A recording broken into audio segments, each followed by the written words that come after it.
website where you can also peep the plenary topics. The future belongs to those who show up and engage. So don't just think about change, be part of the conversation that creates it. The Left Coast Forum is brought to you by the LA Progressive, the Empowerment Congress, Community Coalition, Partnership for Growth LA, Southwest Voter Registration Education Project, LA Care Health Plan, United Teachers Los Angeles, Black Progressive Action Coalition, St. John's Community Health, the National Lawyers Guild, the Weingart Foundation, and more. Space is limited, so if I were you, I'd register right now at KBLA1580.com. Your voice matters, your presence matters. We'll see you there.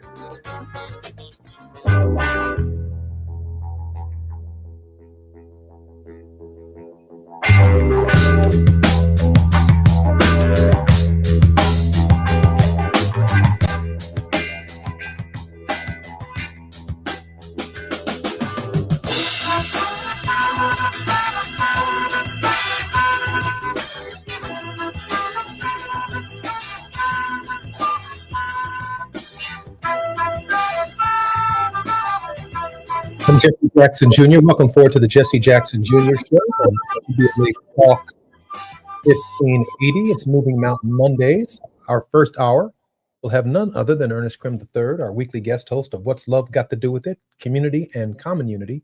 He joins us in the first hour on the Jesse Jackson Jr. Show as we undress the vote in Congress that separated free speech and the First Amendment from hardcore truth.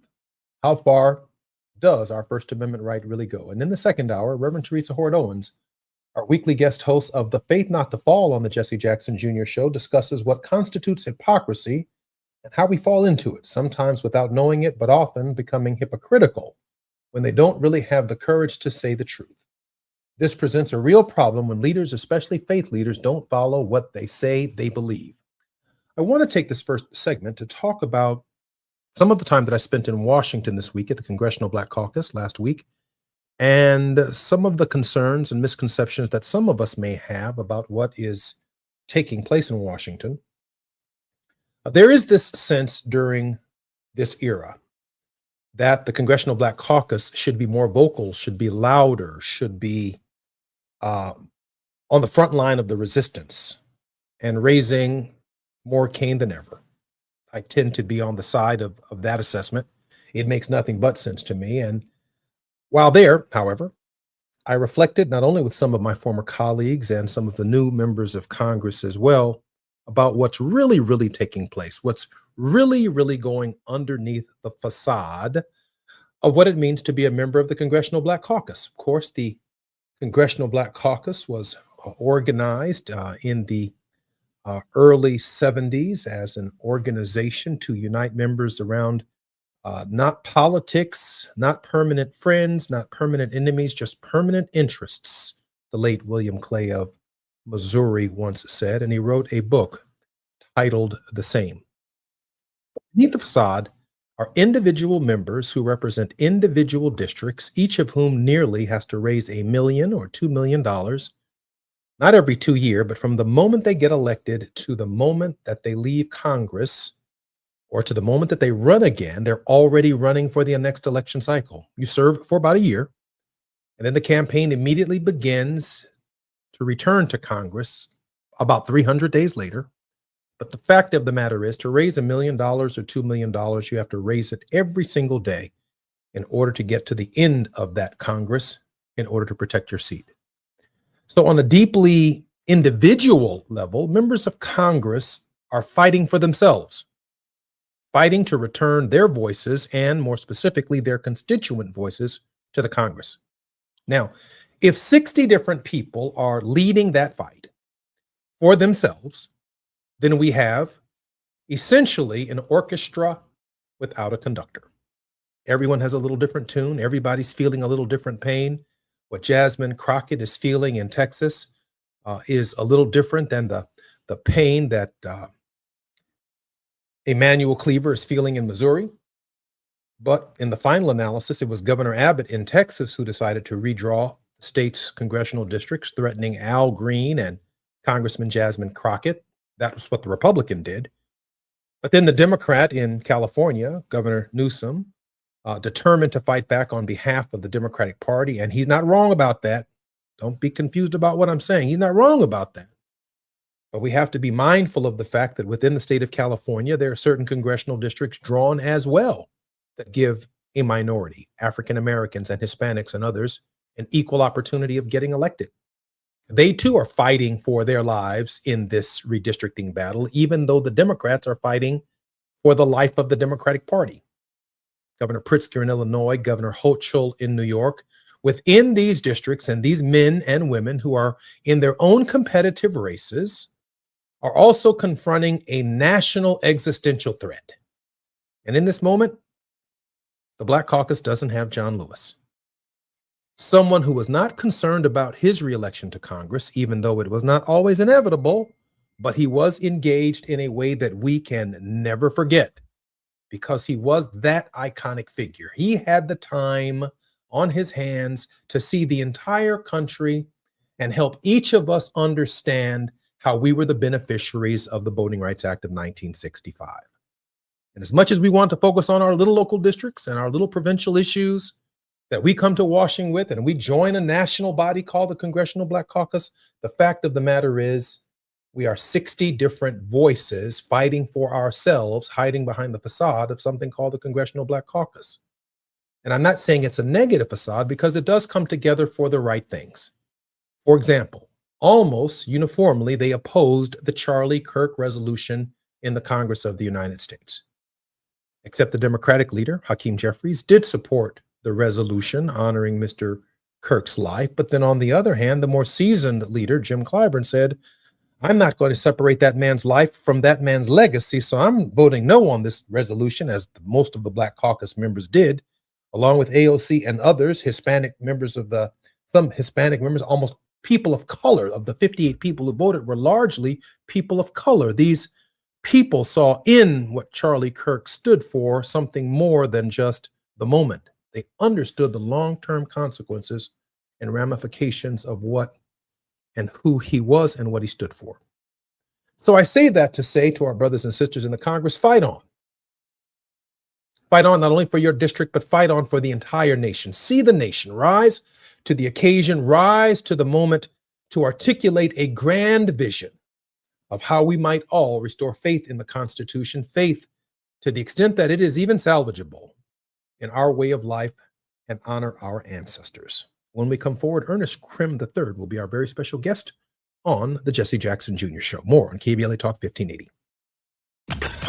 While you're stuck in traffic, we can at least bring you up to speed on the news of the day. You're listening to Jesse Jackson Jr. only on KBLA Talk 1580.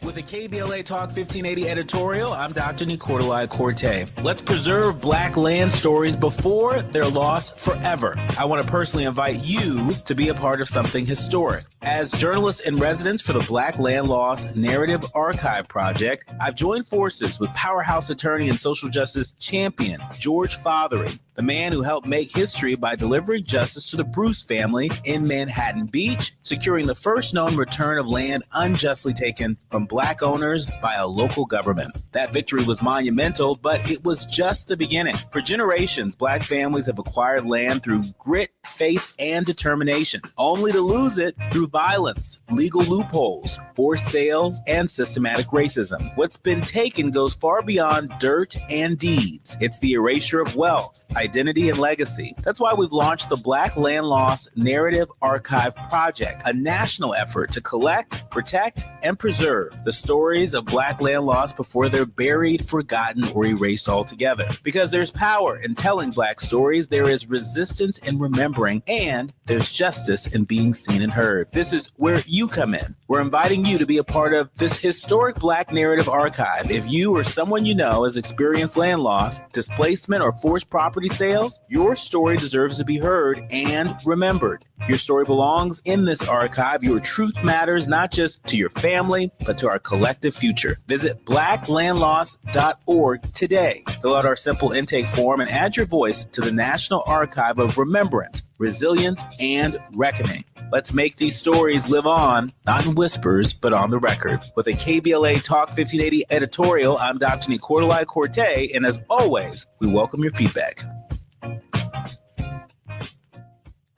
Do you owe $10,000 or more in credit card debt or personal loans? With credit card debt at all-time highs, Debt Relief Advocates is urgently notifying consumers of debt relief now being made available, designed to aid consumers with out-of-control credit card debt. Those who qualify and enroll for this relief program will only have to pay back a fraction of what they owe. This is not bankruptcy or a debt consolidation loan. This is a relief program that credit card companies would rather you not know about, as it ends your debt nightmare and saves you lots of money. Consumers owing at least $10,000 in credit card debt or personal loans can now take advantage of this debt relief as the cost of living skyrockets. Debt Relief Advocates has established a relief hotline for you to call to learn what debt reduction you may qualify for, so don't wait. For this free information, call the Relief Hotline at 800-515-4493, 800-515-4493, 800-515-4493.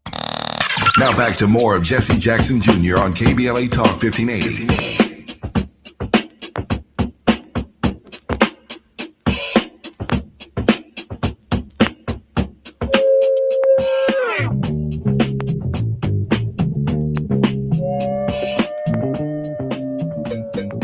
I'm Jesse Jackson Jr. Welcome forward to the Jesse Jackson Jr. Show on KBLA Talk 1580. Ernest, welcome forward to the show. Hey, what's up, man? Good. Listen, I am so glad to hear that you are well and live. Ernest, I want to cover a couple of issues with you. First, ICE is now in the city of Chicago, terrorizing people as they walk down the streets in their homes and their schools. Share with us your insights on what this unprecedented activity by the federal government is doing in our city. Yeah, the images I see are quite disturbing, brother. It seems, I don't even want to say it seems, it appears right now, and I can say with utmost certainty that we are under attack by the federal government. I think that what people initially thought about this was that we would primarily see it in Black and Latino neighborhoods. And unfortunately, I think because of that assumption, many across the country, many in the Chicago area, may not have been as concerned as they should have been. And I say that with the understanding that I'm a part of an organization, and I know several other organizations who have been preparing for this for a while.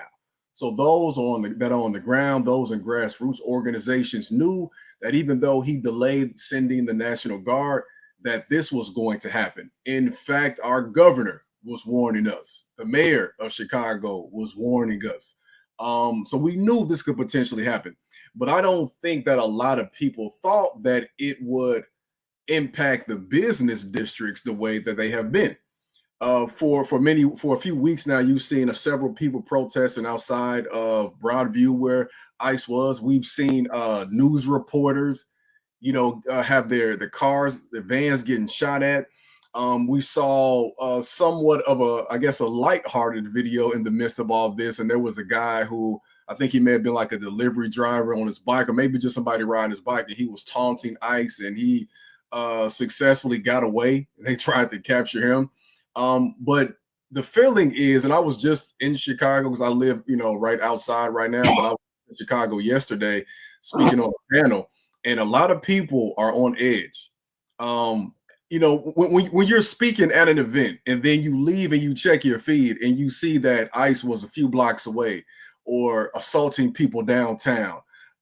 These are folks, like, typically the time I worked downtown for a little bit of my life. And usually when you're downtown, you feel like you're away from all the chaos that might be, the police monitoring, the different issues you might face in your neighborhood. These are folks downtown, man, who might be on a lunch break. I got friends who work downtown who are sharing stories of ICE running up on people and marching through the streets. This is unprecedented in our lifetime. And this is something that we have to pay close attention to, because what I gather from it and what I feel is that this is the grounds for a provocation. I believe, of course, that our president, our sitting president, is attempting to do everything he can in Democrat-led cities, especially those who are outwardly opposed to him, to incite violence. This is the breeding grounds of it, because when they approach us with violence, as we see when they were, maybe shooting tear gas at people and rubber bullets and things like that, and grabbing people and throwing protesters on the ground, it seems as if that's acceptable. That's okay. But then when people begin to respond, that's when it becomes a bigger issue in the media. That's when it becomes a bigger issue for him. And then I believe that is him setting the stage to then say, now the National Guard must go in. What I'm seeing even now that I thought I would never see is police in Broadview explicitly said that they are at odds with ICE and that they are being disrespected themselves. So what can we imagine a world? Because we see about, maybe 5 years ago, there were so many protests against police across the country. Imagine America now, 5 years later, where there are police and people against this occupation of ICE. What does that look like for us? And we also have to keep in mind, a lot of these folks just got this job, right? They were putting ads and across social media, recruiting people, talking about signing bonuses and giving them six figures. These are folks who maybe a few weeks ago were just behind a computer, and now they got a badge. Now they got some authority, and they're using it in defense of this regime. And I don't see it really looking too good or pleasant moving forward. Ernest, you're a historian, and I want to go through, if I can, for just a moment, a series of crimes. And they may not be crimes as we traditionally might interpret a crime. For example, immigrants leaving their countries facing imminent death or torture and maltreatment, coming to the United States and crossing the border illegally. That might be a crime, even though Congress, for a number of presidents and sessions, has failed to pass meaningful immigration law. It seems to me that is a crime that might warrant one being deported back to one's country of origin. But then there's another crime, and that is the crime facilitated by the governor of Texas, I believe the governor of Alabama, but certainly the governor of Florida, when they began busing so-called immigrants whose status was questionable to these cities that we call sanctuary cities, cities that are modeled after the idea of Christian treatment of human beings who may be escaping under the circumstances that I previously outlined. Then, if you stand in the way of these federal agents in Chicago, in New York, in Los Angeles, there is the crime of obstruction of federal agencies, where people are going to go to prison for fighting for their belief that human beings ought to be treated with dignity. But there have been no charges brought against the traffickers that brought them from their states to the cities of Chicago, of New York, of Massachusetts, of Los Angeles. There's been no charges brought by an impartial Department of Justice that should see what these governors and what these states did amounts to criminal behavior themselves. Furthermore, if there were going to be ICE deployments and ICE arrests, I'm of the opinion that if you're going to put the National Guard in a state, put them in the states of origin, if you really, really believe in border enforcement. It seems to me that what was bad has now become worse because in the blue cities, the enforcement is selective. Your thoughts about that, Ernest? I think what we see is this is a war of ideology that we're experiencing during this time, and we've seen that intensify after Charlie Kirk was shot. This is something that we knew Donald Trump was for previously, but that gave them a figurehead and a martyr for their movement, where they have essentially said that anybody who's on the left side of things is somebody they have to find a way to eliminate, arrest, or remove from power. disenfranchise, remove all economic might that they have. And I say that because there's nothing that a Republican politician that is in agreement with this president can do that would technically be viewed as illegal or worthy of being criticized, because they are essentially working in his favor. And unfortunately, that is the precedence that has been set. We have someone in office who has committed various crimes, but we also have a Supreme Court that has said that that does not matter. The lines have blurred so much. And now we know we live in a country where, what we know as good and evil has not always been a matter of proper legislation. But we have always existed, at least in my lifetime, and from what I've studied, as a country that has professed to say we are trying to move forward and find that equilibrium. This pushes us back so far, not just in the sense that we've had more progressive presidents in previous lifetimes, like we had a more progressive president 60 years ago, for example, but it sets us back in the sense that what is actually legal and illegal.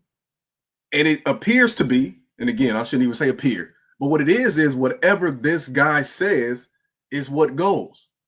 And I just have so many problems as a historian, and just as someone with empathy and a conscience, to ridicule people who were already technically here before European colonists came.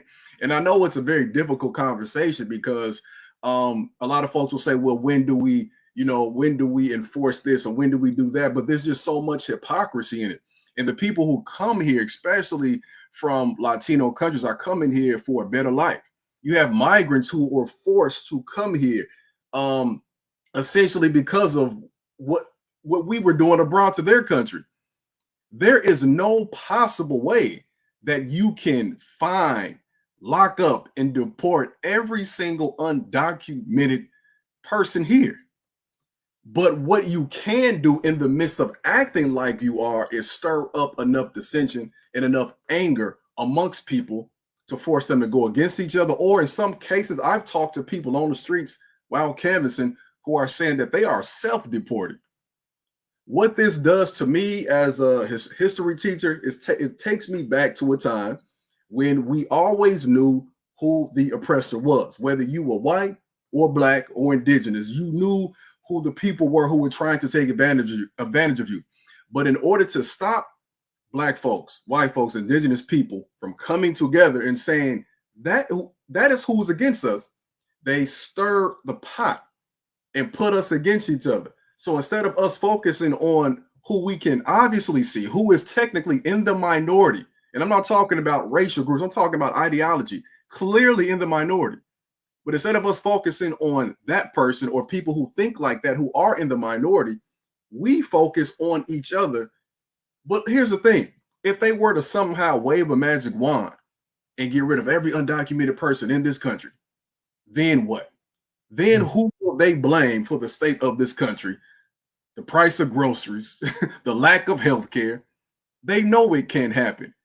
But symbolically, they want you to think that they're making that effort so that you can get a country back that never truly was yours. Greg Abbott can't do anything illegal to him. Interesting. You know what? Let me just add this, that, if we really had time to think it through, the technology actually exists for migrant workers to enter the United States through scanning machines, through seasonal visas, to do work in the United States for those who are agricultural workers and to return to their home countries. In fact, that's possible at the southern border. The technology exists for those kinds of workers to come to the United States and for their visas to expire and for them to return home. The technology also exists to help build an intercontinental rail system between the United States and South American countries for these seasons when they are working their way, if you will, to the United States for this purpose. And then when they're finished with their work, they return home. There will be some who will leave their work sites and go to other parts in the United States, but they are still under an obligation to return to their home because of the seasonal nature of their visa. Hey, I get it. The technology exists, the infrastructure exists, the work power to build such a transcontinental railroad system exists, where people don't have to trek 1,500 and 2,000 miles from the southernmost tip of South America to the northernmost tip in the United States. And trains that are coming or going inspected for any illegal cargo coming into the United States and weapons, drugs, or anything else, or even undesirable people. The technology exists. No different than flying into an airport in London when they go through your bags, when you show them your passport, when they take a screenshot of your face, and when your return airplane ticket says you have to be on this flight back to your home country. No different. The organization of this process simply requires human desire. And with that human desire comes the fortitude and the determination that we live in a system that allows for people to be treated with dignity, to be treated fairly. And that's long before it works its way to Chicago, to New York, to Los Angeles, where Mayor Karen Bass is doing a fantastic job, and in other places where we are experiencing this crisis and this federal crackdown. I'm Jesse Jackson Jr., listening to the Jesse Jackson Jr. Show on KBLA Talk 1580. My very special guest is Ernest Krim III. More when we come forward.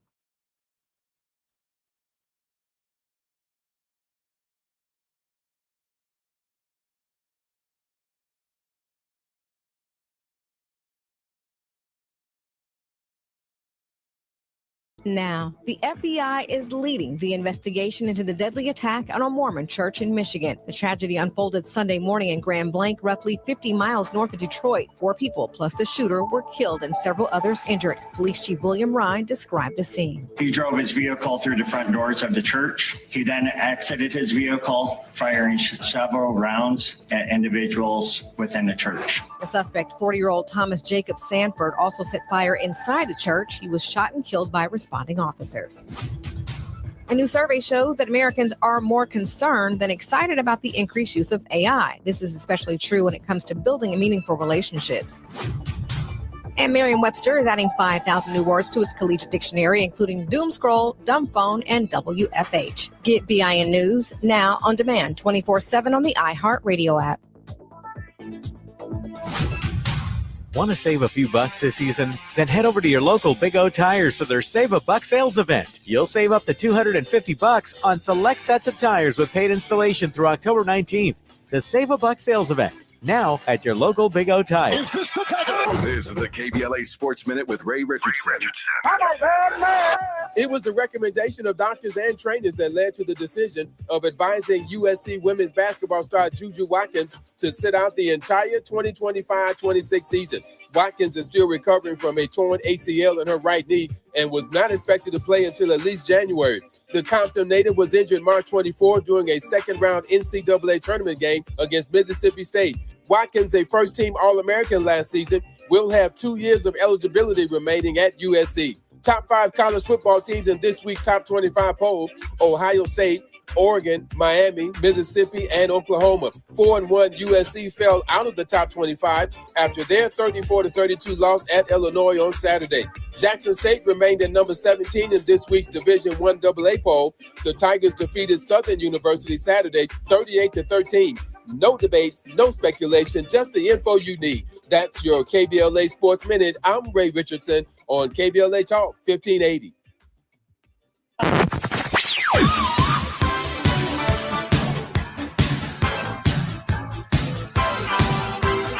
This is KBLA Talk 1580. Talk radio. That's music to your ears. We're unapologetically progressive. KBLA Talk 1580. We've got a lot to talk about. Hi, I'm Zoe Williams, a.k.a. the Voice of Reason, encouraging you to join me weekdays from 7 to 9 p.m. for the world's most intriguing relationship radio roundtable. Every night, I facilitate and encourage our loyal listeners to participate in the most engaging relationship discussions you'll hear anywhere. So make it a point to rendezvous with me, Zoe Williams, the voice of reason, Monday through Friday, 7 to 9 p.m. Pacific Standard Time. Trust me, your relationships will never be the same. The VOR is on fire tonight. Unapologetically progressive. KBLA Talk 1580. We've got your black. Open enrollment is your opportunity to choose a plan that connects you to Providence's comprehensive healthcare network. Choose a plan that includes Providence and gain access to a dedicated team of highly trained primary care physicians and specialists. From nationally recognized doctors and hospitals, Providence ensures quality care is always within reach. When you choose Providence, you choose after-hours care through our nurse advice line, urgent care, or virtual express care. You choose 24/7 access through the Providence mobile app to message providers, request prescription refills, schedule appointments, check lab results, and more. This open enrollment, prioritize your well-being with the peace of mind that comes from choosing a provider that values excellence and compassionate care. Don't just choose a plan. Choose a plan dedicated to health equity and community engagement. Choose a plan that believes health is a human right. Choose a plan that delivers exceptional care and cares about your community. Choose a plan that offers Providence. Visit chooseprovidence.org to learn more.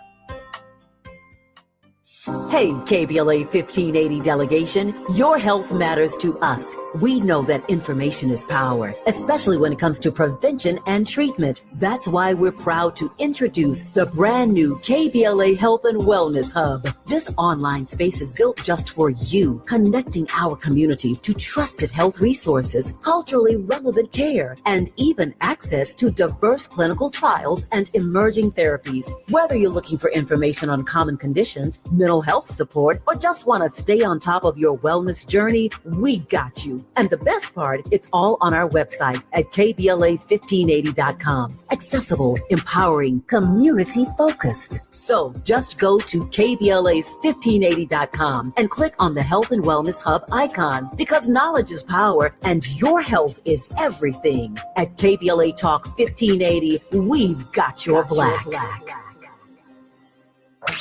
You're listening to Jesse Jackson Jr. on KBLA Talk 1580.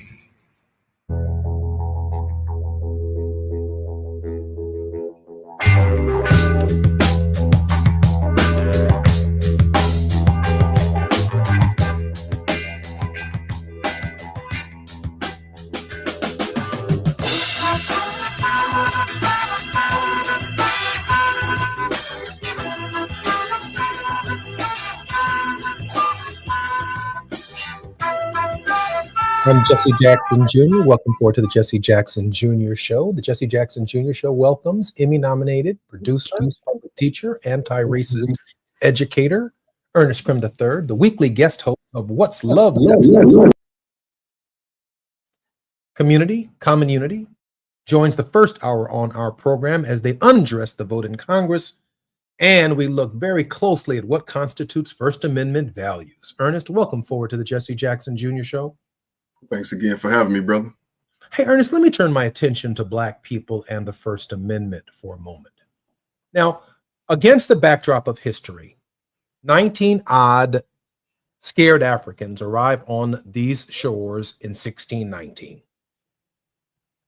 The Declaration of Independence is in 1776. The Constitution is in 1787.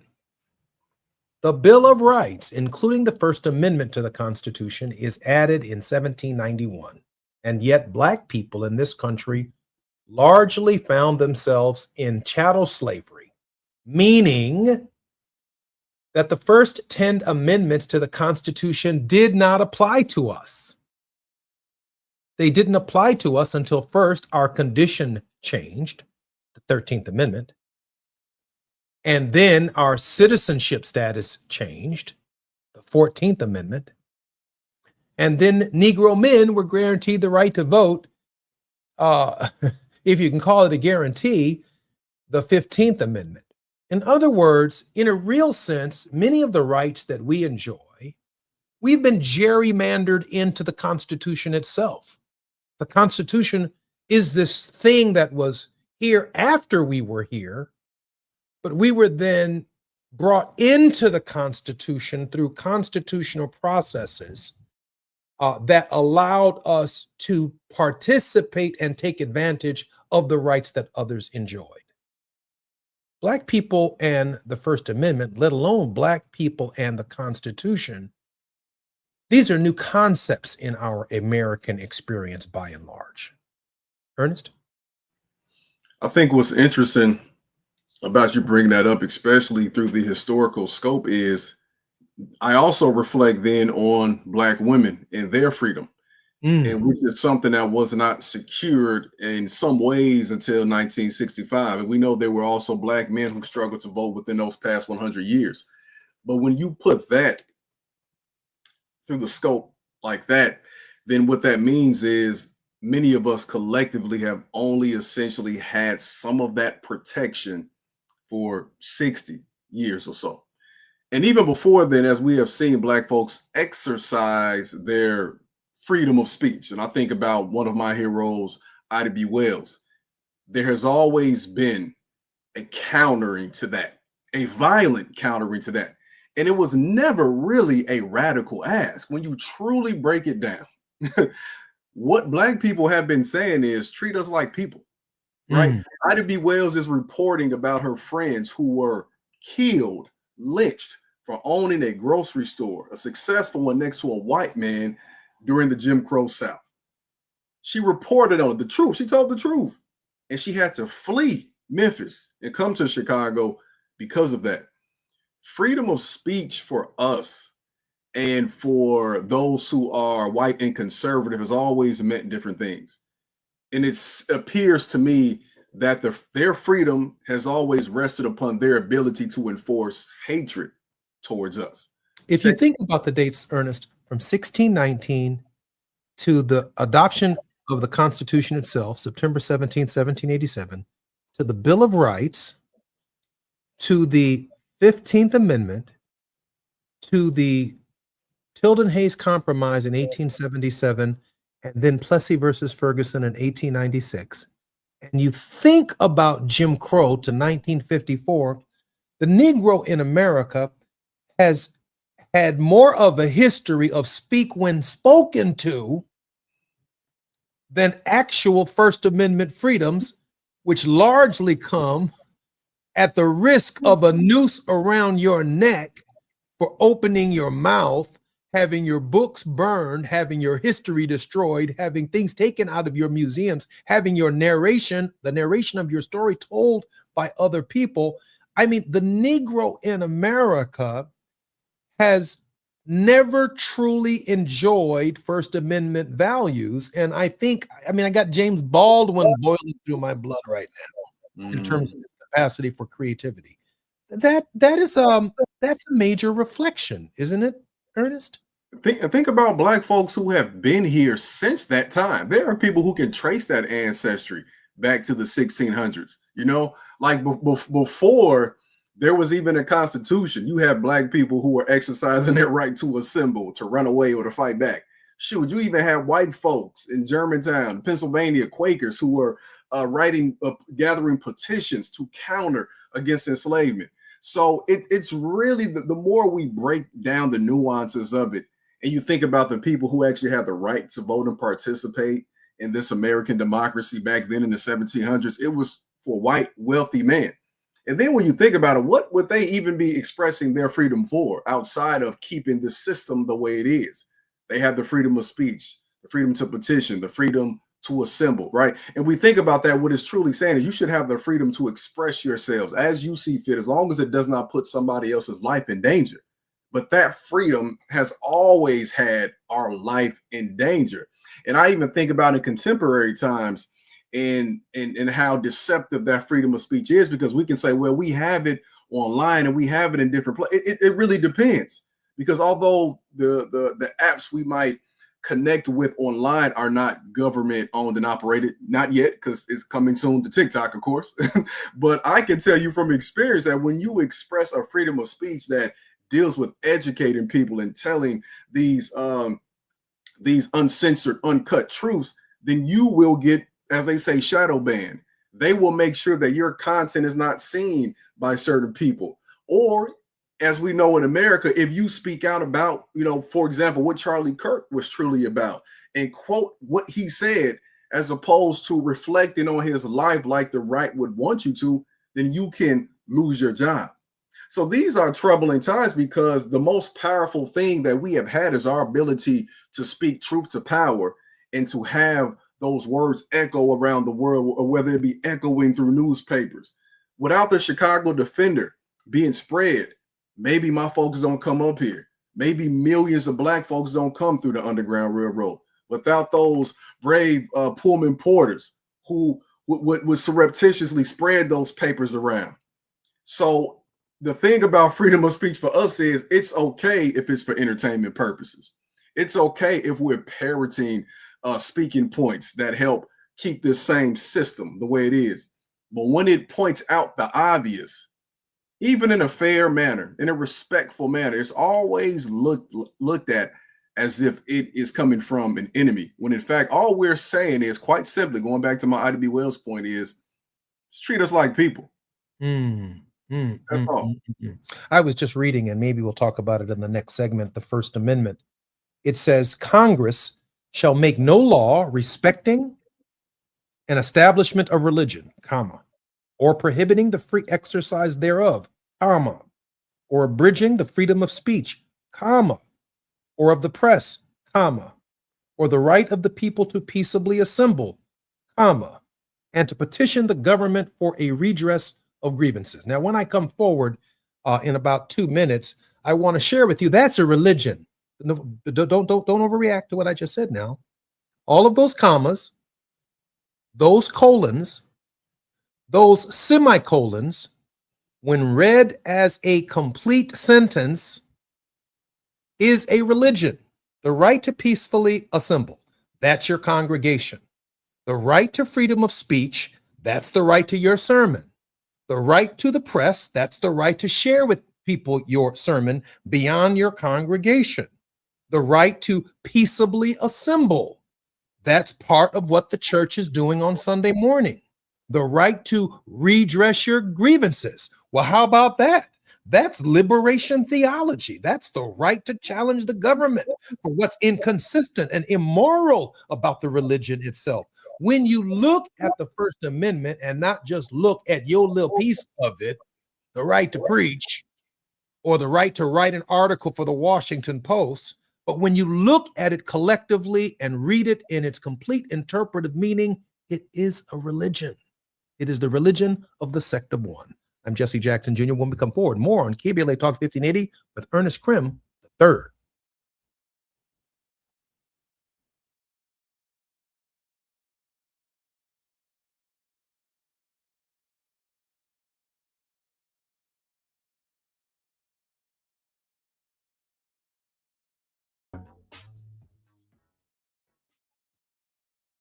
September is World Alzheimer's Month, a time to shine a light on a public health crisis that deeply impacts Black families. 1 in 5 Black adults ages 70 and older is living with Alzheimer's disease, or AD, and the risk is twice as high compared to white adults. But AD isn't just forgetting a name or losing track of time. Signs of early AD could be repeating questions, missing appointments, or struggling with bills and daily tasks. These things aren't a normal part of aging. Here's the good news. Treatments are available that may help if AD is diagnosed early. If you notice changes in memory or daily routines, whether in yourself or a loved one, don't wait. Early diagnosis and intervention are key to managing AD effectively. To learn more about AD and a potential treatment option, visit treatalsearly.com. That's treatalzearly.com to learn more about the signs and symptoms and a potential treatment option. This message is brought to you by AZI.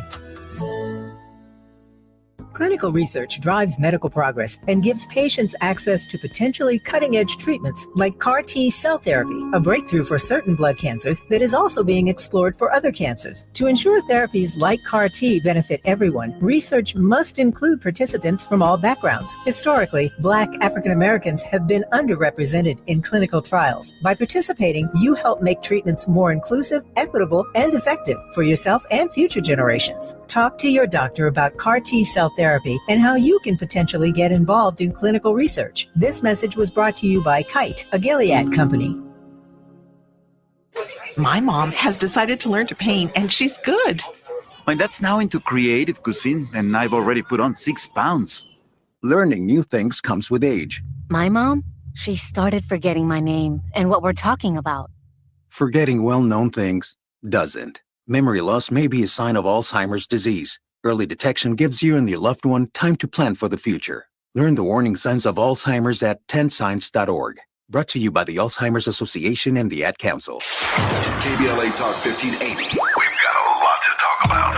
KBLA Talk 1580 reminds you, when we fight, we win. The Youth Justice Coalition is challenging America's addiction to incarceration and discrimination. YJC works to dismantle policies leading to mass incarceration, law enforcement violence, and the school-to-prison pipeline. Their approach? Transformative justice, community intervention, free LA high school, legal defense, and system monitoring. YJC promotes safety without relying on prisons. Their goal? Prevent system contact and help people exit the system through direct action, advocacy, and education. Want to get involved or need help? Call 323-235-4243. That's 323-235-4243. Join YJC in creating change. When we fight, we win. KBLA Talk 1580, your voice for justice. This is a community call to action from KBLA Talk 1580. This is Secret Clinical dominating extra stinky stress sweat. And this is regular deodorant.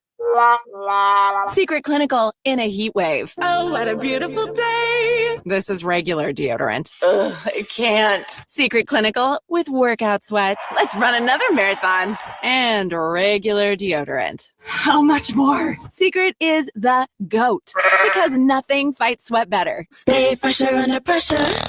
Now back to more of Jesse Jackson Jr. on KBLA Talk 1580.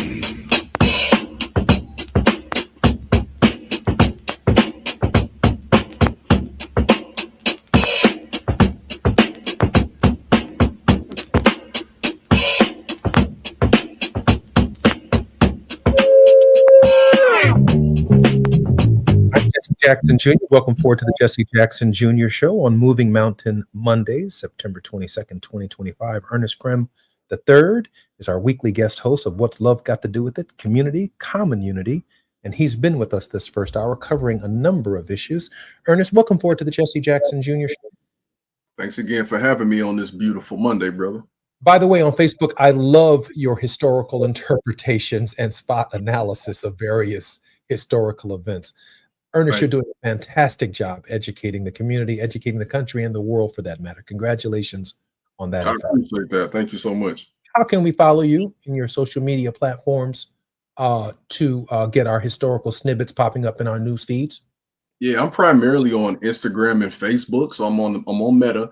You can find me at Mr. Krim 3. That's my teacher name. If you type in my full name on Facebook, it'll come up. So Ernest Krim III. Just make sure you click on my page and not my dad's page, because remember, I am the third. You're not going to find too many people with my last name either. So as long as you type in CRIM in any social media platform, I will pop up. I'm on Substack too. So follow me wherever you prefer to get your news. I want to pull this up again in this final segment of our program, the First Amendment. If you think about it, just for a moment, and I like your insight on that, Ernest. Also, we are going to cover some of your books in just a moment, but I want to ask you this question. If you think about it, the First Amendment applies to an individual in this country. An individual inculcates and embodies all of the attributes of the First Amendment. And Congress cannot get in the way of those attributes. You have the right to the establishment of a personal religion. You have a right to prohibit. The government is prohibited from getting in the way of your speech and your free exercise thereof. You have a right to write and tell your story and your narrative. Freedom of the press. You have the right to get together with your homies. You got a right to go to church. You got a right to go to a concert. You got a right to go to a movie theater. You got a right to stand on the corner and peaceably assemble. You got a right to a congregation, peaceably assemble. And you have the right to raise hell with the government when the government is not making sense. That is your right. That's a religion. It's not just freedom of religion. It's all of the rights that are inculcated in an individual to be able to exercise their religion. It's all of the above. In other words, when you think about the founding fathers devising a republic in light of their experience with King George III, they created the First Amendment as the embodiment of their spirituality, of their politics, of freedom of free ideas. In other words, I have to imagine in their theological thinking that without the First Amendment, Jesus of Nazareth wouldn't be able to have done what he did. We wouldn't even have his stories without his understanding of the First Amendment 2025 years ago, even though no such amendment existed. It was central to his faith. Ernest? It's profound. That's profound. And you think about the fact that without that freedom, a lot of us would not have been able to come across the Gospels. And I think often think about the fact that as I was teaching this in class about how important it is to reflect on the fact that this was the very first amendment that they chose. So when you pick something first, with your first round pick, your number one pick, out of all of the things they could have prioritized, that is the very first thing that they put in place. And of course, being prisoners of the moment as we all are, no one knows what can happen 200 and, nearly 250 years or 230 some odd years after you put that in place. But I think with all of the criticisms that we have for America, and rightfully so, I think that is one of the best parts about this country. And that is something that Dr. King often spoke about too. And I think that's where we come in, because we have essentially been this unfortunate for the system accountability partner, because it's like you cannot say this thing but then not practice it. Going back to your religious metaphor, you can't be a pastor that's preaching this on Sunday, but then Monday through Saturday, I see you doing something completely different. We're going to call it out. You cannot tell us what this gospel is about, and this person who put his life on the line for humanity in a selfless way, and then attempt to enslave me. Your freedom is going to be countered by my freedom to tell you that this should not be the way to do things. And I think that has been our history. I've often had that thought. It's been us throughout this course of time saying that, no, there has to be a limit to this. And people get scared when you say that. But if we are attempting to truly protect life, right? Life, liberty, pursuit of happiness, life, then there has to be a limit on the way that you can express that. Freedom is only as good as your discipline, right? You get a bunch of money, you waste a bunch of money. You had that freedom and you lost it because you did not have discipline. And truthfully, as America reaches its 250th birthday next year, and I say America ain't looking to, it looked like 1776 around these American parts. America's still looking young. And essentially 250 is young. If we really think about that, that's 2 centurions and a 50-year-old. That ain't wrong. America, this land that we live on, the people who are here, we have a lot of work to do. And I think that is best exemplified by not just the fact that that First Amendment is there, but if we were to essentially break down all of the Supreme Court cases that have gone into interpreting what that should truly mean. But at its core, I'm going to go back to what I said, several segments ago with somebody like Ida B. Wells.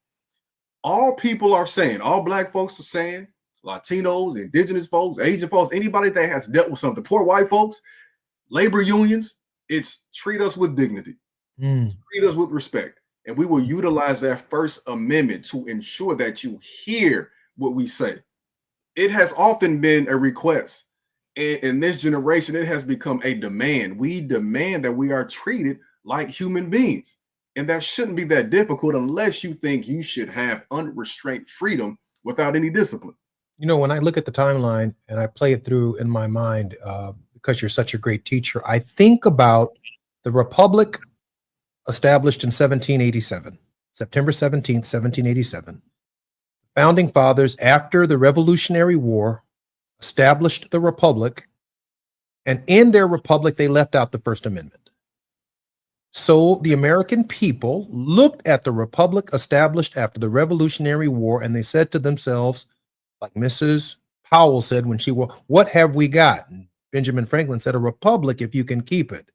Mrs. Powell must have given Benjamin Franklin the side eye. Huh? Because after the republic was established in 1791, the people demanded the Bill of Rights. They said, no, we just got finished with King George III. What is this republic all about? We want these freedoms individually in the Constitution of the United States. That's after the country is founded and the Bill of Rights is added in 1791. So when you think about the way white folks is thinking at that hour, it is deeply troubling when African-American men, Hispanics, and gays and lesbians and this broader community of what we define as Americans now start exercising the very rights that at the foundation of this nation were reserved for just a few people. There's an amazing article called Amended, this October 2025 edition of The Atlantic by Jill Lepore. I'm encouraging everyone to get the Atlantic magazine this month, Amend It, by Jill Lepore. Her premise, the authors of the Constitution believe that it could and should change over time. This process of amendment is built into the document. Why have we abandoned and all but forgotten this essential democratic tool? Ernest, I'm so grateful that you spent this time with us. You know, I look forward to talking with you every Monday at this time. Yes, indeed. Thanks again for having me, brother. It's our great pleasure, Ernest. I'm Jesse Jackson Jr. You've been listening to the Jesse Jackson Jr. Show in the first hour. In the second hour, none other than Reverend Dr. Teresa Hort Owens is our very special guest. The Faith Not to Fall on Moving Mountain Mondays on the Jesse Jackson Jr. Show on KBLA Talk 1580. More when we come forward. KBLA 1580 Santa Monica.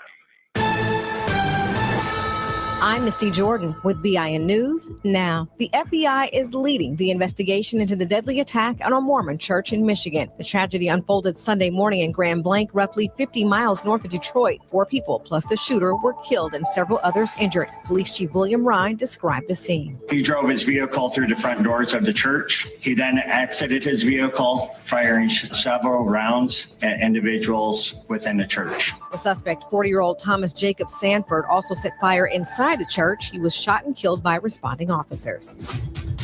A new survey shows that Americans are more concerned than excited about the increased use of AI. This is especially true when it comes to building meaningful relationships. And Merriam-Webster is adding 5,000 new words to its collegiate dictionary, including doom scroll, dumb phone, and WFH. Get BIN News now on demand 24/7 on the iHeartRadio app.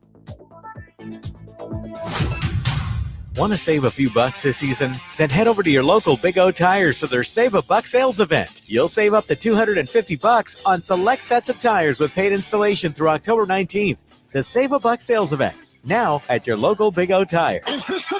This is the KBLA Sports Minute with Ray Richardson. It was the recommendation of doctors and trainers that led to the decision of advising USC women's basketball star Juju Watkins to sit out the entire 2025-26 season. Watkins is still recovering from a torn ACL in her right knee and was not expected to play until at least January.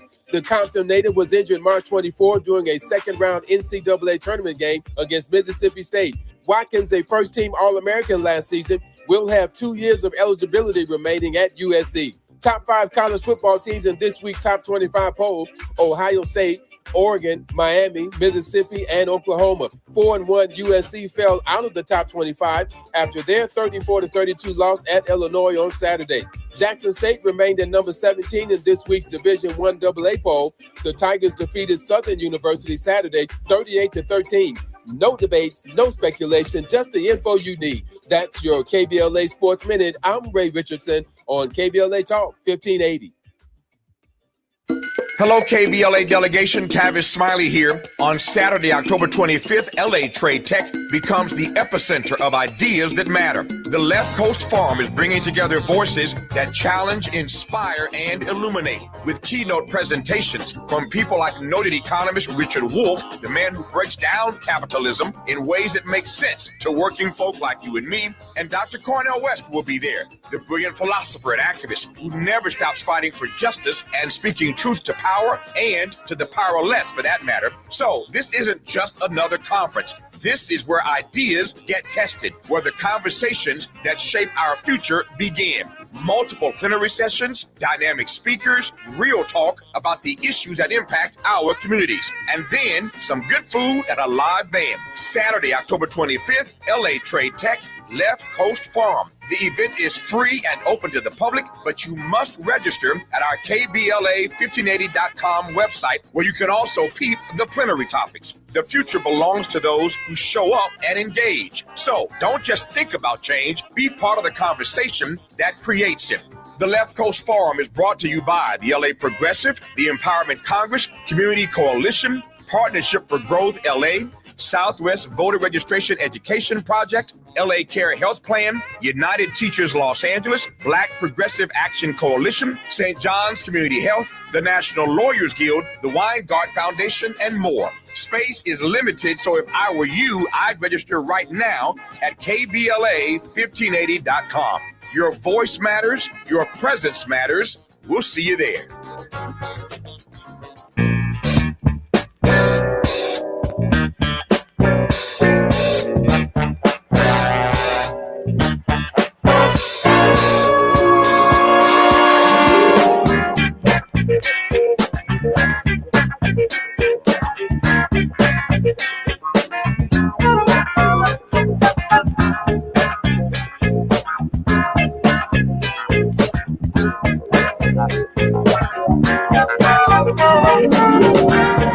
Jesse Jackson Jr. Welcome forward to the Jesse Jackson Jr. Show on KBLA Talk 1580. Reverend Teresa Terry Horde Owens is the General Minister and President of the Christian Church, Disciples of Christ in the United States and Canada.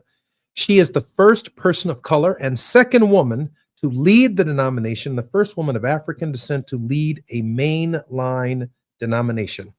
Reverend Teresa Horde Owens, welcome forward to the Jesse Jackson Jr. Show, and more importantly, to your show, Faith Not to Fall, on the Jesse Jackson Jr. Show. Oh, hello, my friend. It's good to be with you as always. Good conversation in that first hour. Madam President, I'd like to continue some of it, but there is a pressing national tragedy that has occurred in the last 24 hours, where another shooting has occurred in a house of worship.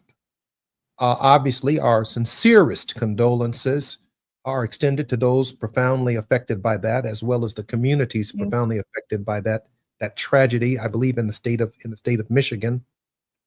Tell us, what should the church do at this hour and in this context?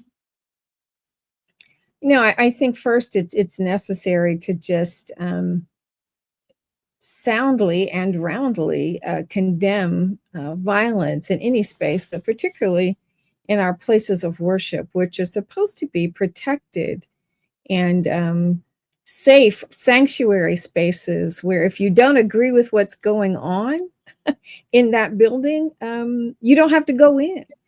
But we do, as you noted in an earlier statement in the earlier hour, that there is the freedom of the practice of religion that's guaranteed to us. How we do that is up to us. The freedom to assemble is included in all of that. So been watching news reports and the idea that somebody, who hates the Mormon people, this was a church affiliated with the Church of the Latter-day Saints. And I immediately thought of a dear friend of mine from high school who is not a full-time minister, but is sort of a lay elder in that church, a huge system, and has actually been talking to me about having some conversations with the leaders of the Mormon church in Salt Lake City. Because I'm a woman, those conversations will only go so far. But I have a very dear friend who I've known since the age of 10 or 12. And those kinds of things, impact you. And I reached out to him just to share my sympathies. Sympathies are one thing. We've got a young person driving around with a long rifle. And the church has to continue to advocate against just such easy access to guns. It's a known fact that in the United States, there are more guns than people. The profile of the kind of people who do this, they're usually young, disaffected in some kind of way. But it's not going to be enough for people of faith just to say thoughts and prayers. It's got to be continued work advocating or the dynamics in society that make this possible, not the least of which is you can have all the mental health in the world, and people who spew hatred are often, one could argue that they're not mentally well, but they may not have a diagnosable condition, but people have access to guns. So somebody with a hot temper can do a lot of damage. So we got to keep advocating for this gun thing to get under control. But we also have to recognize that in this country, I hear people talk all the time, oh, a nation founded for God. Yes and no. The group of people who came here, or even long before people came to these shores, the doctrine of discovery, which allowed the governments of Spain and other parts of Europe to go and literally just take over lands where they were not the indigenous people, was justified by this notion of, oh, well, if they're not Christian, that must mean they're pagan and they're heathen, they're evil, and so we could take them over. So in the United States, we've really got to come against Islamophobia. We've got to come against anti-Semitism. And we have to understand that just because you don't practice religion the way I practice religion, number one, it doesn't mean that I'm wrong or evil. And number two, it doesn't mean that you get to attack me for doing so. If you don't like what's happening in my building, you don't have to come in, but you don't have the right to try to prevent me from practicing. Madam President, I have an experience also with Mormons.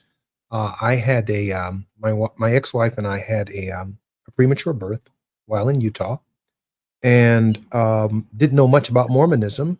But when we lost our child and finally made it back to Chicago, the Mormons on their bicycles came and spent literally about a year and a half with us, taking care of basic things, helping us with our mental health during that period. And I was a sitting member of Congress when this was taking place. And I had nothing negative to say about the kindness they showed me, even though we had lost our child in Utah.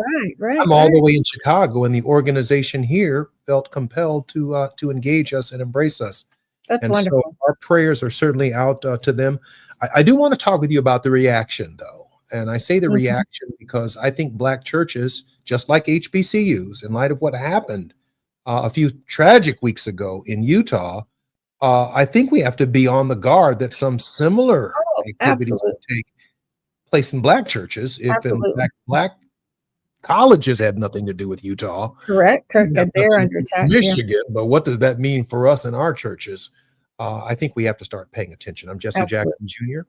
You're listening to the Jesse Jackson Jr. Show on KBLA Talk 1580. The president of the Disciples of Christ is with us on the Faith Not the Fall on the Jesse Jackson Jr. Show. More on KBLA Talk 1580 when we come forward. It's afternoon drive time with Jesse Jackson Jr.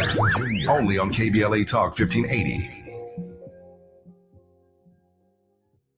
With a KBLA Talk 1580 editorial, I'm Dr. Nicolai Corte. Let's preserve Black land stories before they're lost forever. I want to personally invite you to be a part of something historic. As journalist in residence for the Black Land Lost Narrative Archive Project, I've joined forces with powerhouse attorney and social justice champion George Fothery, the man who helped make history by delivering justice to the Bruce family in Manhattan Beach, securing the first known return of land unjustly taken from Black owners by a local government. That victory was monumental, but it was just the beginning. For generations, Black families have acquired land through grit, faith, and determination, only to lose it through violence, legal loopholes, forced sales, and systematic racism. What's been taken goes far beyond dirt and deeds. It's the erasure of wealth, identity, and legacy. That's why we've launched the Black Land Lost Narrative Archive Project, a national effort to collect, protect, and preserve the stories of Black land lost before they're buried, forgotten, or erased altogether. Because there's power in telling Black stories, there is resistance in remembering, and there's justice in being seen and heard. This is where you come in. We're inviting you to be a part of this historic Black narrative archive. If you or someone you know has experienced land loss, displacement, or forced property sales, your story deserves to be heard and remembered.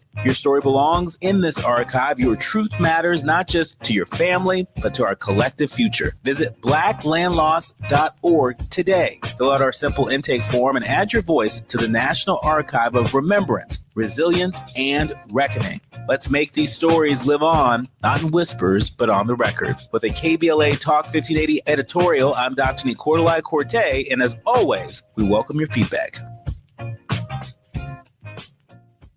Do you owe $10,000 or more in credit card debt or personal loans? With credit card debt at all-time highs, Debt Relief Advocates is urgently notifying consumers of debt relief now being made available, designed to aid consumers with out-of-control credit card debt. Those who qualify and enroll for this relief program will only have to pay back a fraction of what they owe. This is not bankruptcy or a debt consolidation loan. This is a relief program that credit card companies would rather you not know about, as it ends your debt nightmare and saves you lots of money. Consumers owing at least $10,000 in credit card debt or personal loans can now take advantage of this debt relief as the cost of living skyrockets. Debt Relief Advocates has established a relief hotline for you to call to learn what debt reduction you may qualify for, so don't wait. For this free information, call the Relief Hotline at 800-515-4493, 800-515-4493, 800-515-4493.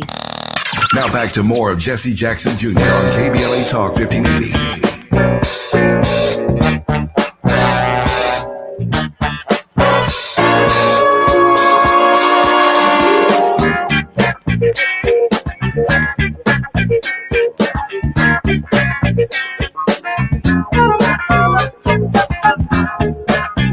Jesse Jackson Jr. On KBLA Talk 1580. Our very special guest is Reverend Terry Horde Owens, the General Minister and President of the Christian Church, Disciples of Christ. She is the first person of color and second woman to lead the denomination. She was elected in 2017. Reverend Horde Owens was reelected to a second term as General Minister and President in 2023. Her ministry actively reflects the disciples' priority of being an anti-racist church, being a movement for wholeness, welcoming all to the Lord's table as God has welcomed us. Reverend Terry Horde Owens, welcome forward to your show. Oh, thank you, Sarah. Thank you. Appreciate it. Terry, let me ask you this question. Madam President, here's my concern. We have this experience as African-American Christians from the tragedy in Birmingham, Alabama, with the 4 little girls. We have the tragedy in Charleston, a tragedy that Joe Biden argues to this day is what brought him back to public service. That is, he saw Donald Trump's reaction of good people on both sides. Yeah. And Joe Biden said, I've had enough of that, and decided that he was going to be for president of the United States. We've got this history, again, from Birmingham and even before that, of these attacks on the Black church.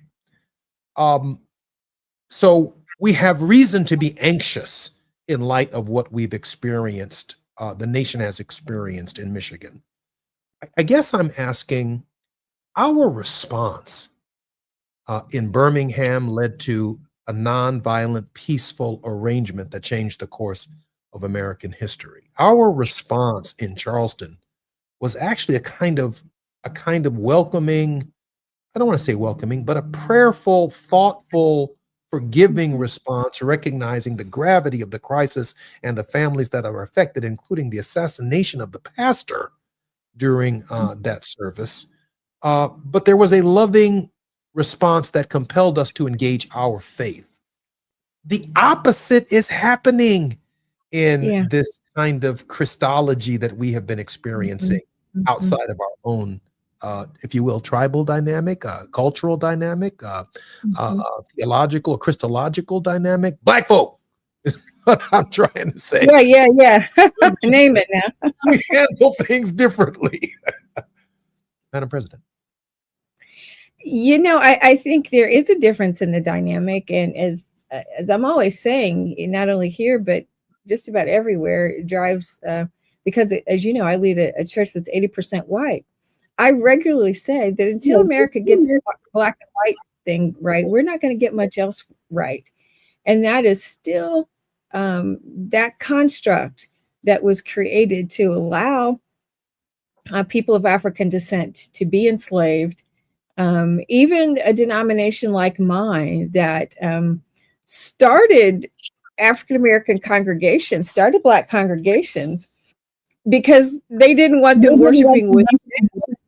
And so they made that kind of, you can't really look at it as, it wasn't really necessarily an abolitionist move post Civil War, but you can't pat them too much on the back for creating these Black churches, because they did so because they didn't want them to be a part of their churches. So Sunday is still the most segregated, at 11 o'clock is still the most segregated hour in America. And even in a denomination like mine that is quote unquote multicultural, the divisions and the segregation still exist. We're also in the aftermath of what happened with the Charlie Kirk assassination. And I think a failure. I'm still struggling with what I'm going to say. I've decided I'm going to do a video on it because whatever statement I may make may be misread. But if you hear me and see my face and hear me say what I'm saying, hopefully that will be a little clearer and be less likely to be misunderstood, because people are like, Terry, why aren't you outraged? Why aren't you standing and speaking? I cannot, as Howard John Wesley at Alfred Street said, we do not canonize someone because of the way they died. We have to look at the way they lived. And that particular dynamic has just spread. And it's hard to say whether the attack on this church in Michigan was a part of the war on those, but you're looking at a community, Mormon Latter-day Saints. They're more middle of the road. That's Mitt Romney, right? That's other folks. They're not high or sharp left kinds of folks. So it's hard to know what's at the heart of this. Is it an individual? Is it an individual who's misreading the cues, which are clearly being sent that let's go to war, let's march and defend our people, and we're going to arise. That kind of rhetoric is out there in response to the Charlie Kirk assassination. And then you have people showing up, groups of young white people showing up at an HBCU, Tennessee State. No reason for them to be there on that campus. That's right. Provocation, trying to provoke, trying to. So why do you go there? As you were saying earlier, it has nothing to do with this particular issue. And if it weren't for this racist dynamic and this understanding, even by large MAGA right-wing evangelical folks, not all evangelicals, but those who lean toward the MAGA, understand the statistics of this country becoming browner and blacker by the year. Madam President, it's all around us. I grew up on the south side of Chicago in Jackson Park. Yeah. And I lived in Reverend Jesse Jackson's household. I was raised under Jacqueline Jackson. So I'm, of course, watching my dad meeting all of these people coming through our home. I'm saying this is we live in Jackson Park and we're the Jacksons. Right. Only to find out just about a year ago that Jackson Park is named after Andrew Jackson. I mean, an all-Black community named after President Andrew Jackson, one of the most notorious slaveholding presidents in the history of slavery. And we just catch our buses and walk around Jackson Park without any resistance whatsoever. The problem is all around us, but we just accept it. We don't understand it. The depth of it is profound. It is even at a spiritual level in terms of how we actually interpret it. Yeah.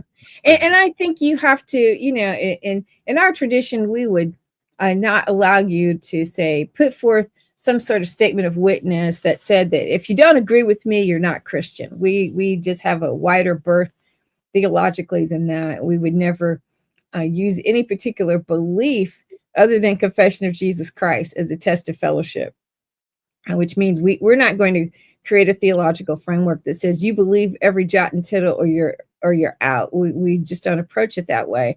But at the same time, being a student of the Bible and as a Christian minister, when we look at who Jesus was, what Jesus said, how Jesus walked and talked, at the very core of it is this love of God and love of neighbor. And Jesus said, they'll know you're my disciples by how you love one another as I have loved you.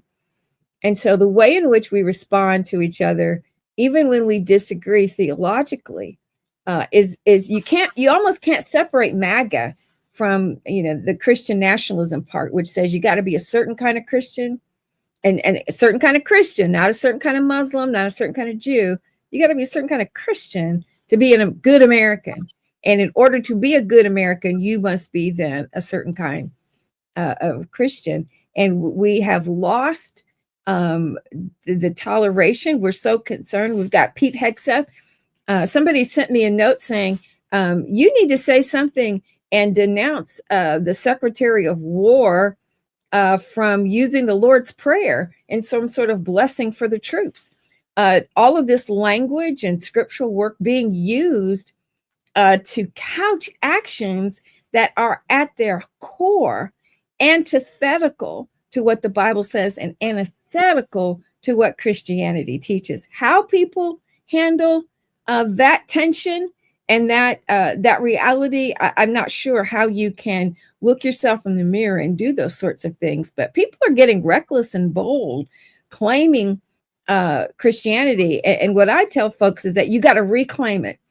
And your own spiritual lack of development, your own scriptural ignorance will keep you from really being able to reclaim the truth of what people are taking and using and abusing. Because people are abusing religious practice in order to justify inhumanity to man. Madam President, I asked Ernest Krim in the previous hour, and I really want to get to this, and I know that we can do it when we come forward, but we do have a few minutes on this side of the break. When read properly, the First Amendment, the very last word is grievances, period. So when you look at the whole clause, if you will, and know that one person is entitled to the whole clause, it really is a religion of sorts, a religion of freedom, a sect of one, before congregationalism and denominationalism, which are also allowed by the First Amendment. One person has all of these rights wrapped up in a nice, big, beautiful bow with a bunch of commas separating all of the various provisions, and then a period at the end, suggesting the wholeness of the entire sentence. If we can see it not as subtraction signs, I'm a First Amendment freedom of peace guy, or I'm a freedom of speech guy, or I'm a freedom of assembly person. So if you read it all together, you just have these freedoms, right? But in this religion of freedom, there is a Second Amendment that allows those who believe in that First Amendment religion. Charlie Kirk can say what the hell he wants, right? But he can also say what the hell he wants at gunpoint. Yeah. Enforced by the idea that the religion that is inculcated by the First Amendment itself also has an amendment that says King George can't stop us from thinking this way. No president can stop us from thinking this way. No civil rights activist or divine authority can help us, keep us from thinking this way. Our religion, Madam President, includes the tip of a barrel. Yes, and that's the American civil religion. That's the conflation that has led to Christian nationalism, to say that is sort of a higher order than that First Amendment. I think you were talking earlier to, or not you, but somebody I was in conversation with over the weekend talked about the fact that if the government is the one who steps on your right to free speech, like if you work for an entity, I have HR policies in my denomination. There's even a policy that if you do something that brings disparagement or suggests or brings liability to the organization, we have the right to fire you per our policy. You don't really have free. You could say whatever the heck you want. You just may not be employed by the Christian Church Disciples of Christ. The government and other people, if you, Jesse, try to forcefully prevent me, or if a newspaper or some other entity tries to keep me from it, then we have some recourse. But individuals, your rights extend. One of my professors said, as far as the next person's begin. And freedom not only comes with discipline, as Ernest said, but it comes with a lot of responsibility and accountability. And we tend not to want either responsibility or accountability. The Second Amendment, the source of that was not to just let everybody have a gun. It was to keep the government soldiers from entering their homes and from terrorizing their people. So guess what's happening right now? The government's entering homes and terrorizing our people. Terrorizing people. The Second Amendment was supposed to keep us from doing that and provide us with self-defense against that. They said, in our country, you're not going to be able to do that. You're not going to be able to just show up with a gun and say the president or Congress sent you. You're not going to be able to do that. So we're violating the history and the spirit of the Second Amendment. It's not just about who gets to own a weapon. It's about what the government can do with those weapons and the protest that they wanted against that terror and guns being used to terrorize people. And in that far-flung agricultural environment, everybody had a gun, right? You just had a gun to shoot, kill your food, self-defense. But the idea was, no, we get to own guns because the government's not going to come and enter our homes and terrorize us. You know, that's a very, very different take on the First Amendment, a Second Amendment, in ways that we have heard it recently in the last few decades. And that is, everybody's got a right to a gun. No, what the general president just said is that we have a right with our guns to keep the government from entering our homes. That's the proper context of the First Amendment. And what's happening? They're entering our homes with warrantless searches, looking for other human beings. That is a complete misread of the context. I'm Jesse Jackson Jr. Listen to the Jesse Jackson Jr. Show on KBLA Talk 1580. When we come forward, more with Reverend Teresa Howard Owens. It's afternoon drive time with Jesse Jackson Jr. Only on KBLA Talk 1580.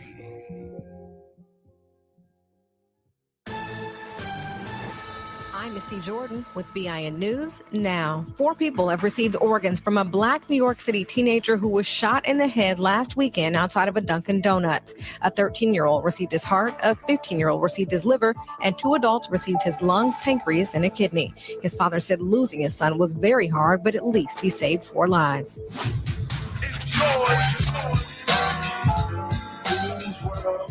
Nas and Resorts World NYC are closer than ever to making their dream of building a casino in Queens a reality. The Community Advisory Board unanimously voted to approve a proposal that would bring the casino worth nearly $6 billion to Southeast Queens.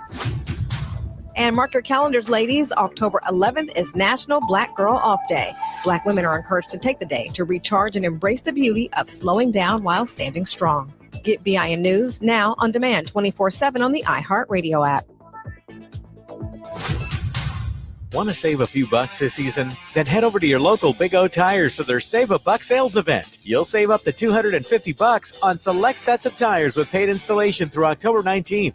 The Save a Buck sales event, now at your local Big O Tire. This is the KBLA Sports Minute with Ray Richardson.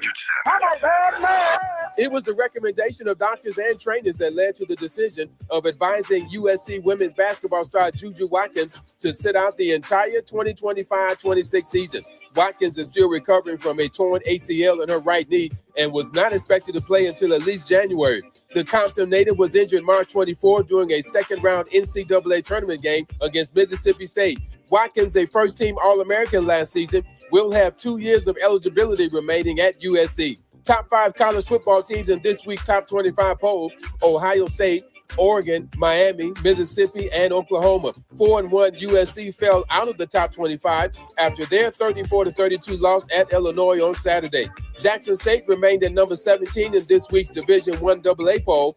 The Tigers defeated Southern University Saturday 38-13. No debates, no speculation, just the info you need. That's your KBLA Sports Minute. I'm Ray Richardson on KBLA Talk 1580.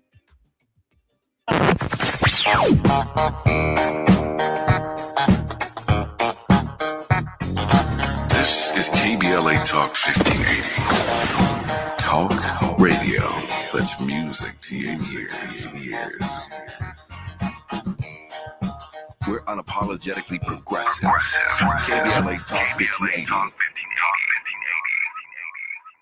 Hello, KBLA delegation. Tavis Smiley here. On Saturday, October 25th, LA Trade Tech becomes the epicenter of ideas that matter. The Left Coast Forum is bringing together voices that challenge, inspire, and illuminate, with keynote presentations from people like noted economist Richard Wolff, the man who breaks down capitalism in ways that make sense to working folk like you and me, and Dr. Cornel West will be there, the brilliant philosopher and activist who never stops fighting for justice and speaking truth to power and to the powerless, for that matter. So this isn't just another conference. This is where ideas get tested, where the conversations that shape our future begin. Multiple plenary sessions, dynamic speakers, real talk about the issues that impact our communities, and then some good food and a live band. Saturday, October 25th, LA Trade Tech, Left Coast Forum. The event is free and open to the public, but you must register at our KBLA1580.com website, where you can also peep the plenary topics. The future belongs to those who show up and engage. So don't just think about change, be part of the conversation that creates it. The Left Coast Forum is brought to you by the LA Progressive, the Empowerment Congress, Community Coalition, Partnership for Growth LA, Southwest Voter Registration Education Project, LA Care Health Plan, United Teachers Los Angeles, Black Progressive Action Coalition, St. John's Community Health, the National Lawyers Guild, the Weingart Foundation, and more. Space is limited, so if I were you, I'd register right now at KBLA1580.com. Your voice matters, your presence matters. We'll see you there. Hey, KBLA 1580 delegation, your health matters to us. We know that information is power, especially when it comes to prevention and treatment. That's why we're proud to introduce the brand new KBLA Health and Wellness Hub. This online space is built just for you, connecting our community to trusted health resources, culturally relevant care, and even access to diverse clinical trials and emerging therapies. Whether you're looking for information on common conditions, mental health support, or just want to stay on top of your wellness journey, we got you. And the best part, it's all on our website at KBLA1580.com. Accessible, empowering, community focused. So just go to KBLA1580.com and click on the Health and Wellness Hub icon, because knowledge is power and your health is everything. At KBLA Talk 1580, we've got your black. You're listening to Jesse Jackson Jr. on KBLA Talk 1580.